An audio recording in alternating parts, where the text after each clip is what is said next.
Good morning, everyone. Today, I, Prachi Alavadi, your social science teacher, am gonna explain the chapter Women Change the World.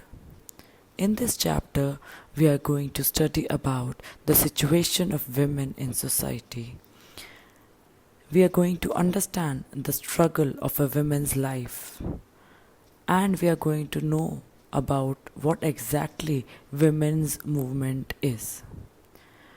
We will also be studying about some of the women who stood against the norms of the society and fought for their freedom. First topic that we are going to understand is the fewer opportunities and rigid expectations. In our society, women are given lesser opportunities as compared to men. We see women as nurses and men as army officers. Our thinking is based on the feeling that women are patient and gentle, so they make better nurses. This is linked to women's role within the family also. Similarly, it is believed that science requires a technical mind, and girls and women are not capable of dealing with technical things, which is not true. This is believed by so many people because so many people believe in these stereotypes. Many girls do not get the same support that boys do to study and train and become doctors and engineers in the family.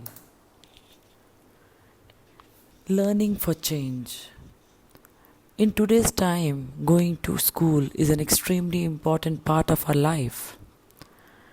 When we imagine that school and learning could be seen as out of bounds, we cannot even imagine these things as separate.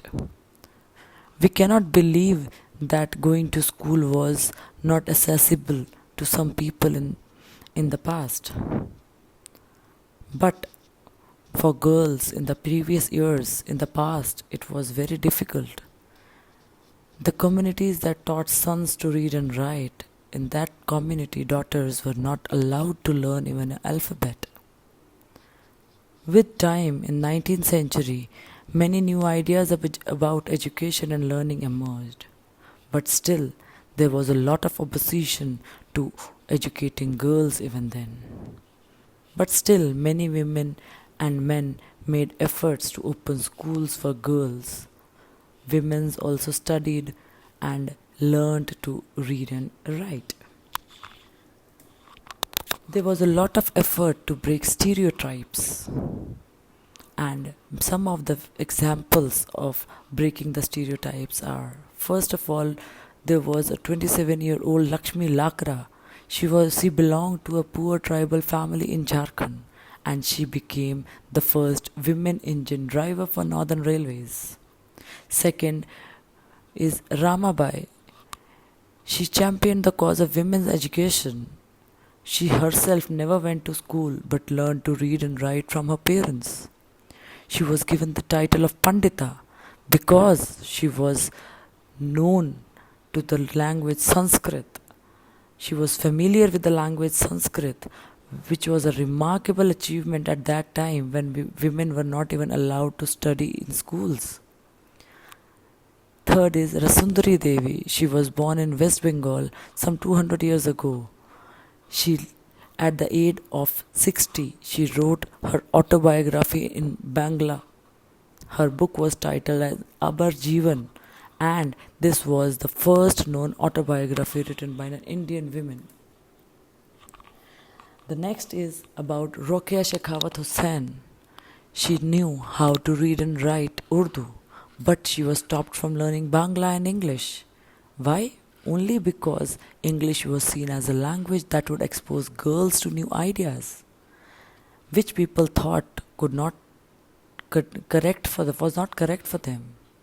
Rokeya Shekhawat learned to read and write Bangla and English with the support of her elder brother and her elder sister, and she even became a well-known writer. She wrote a remarkable story that was titled Sultana's Dream. So these were some of the examples from the past about the women who fought against the norms of the society and stepped forward, which paved the way for the life of women in today's world. That is all for today. We will be continuing with the chapter in the next video. Thank you.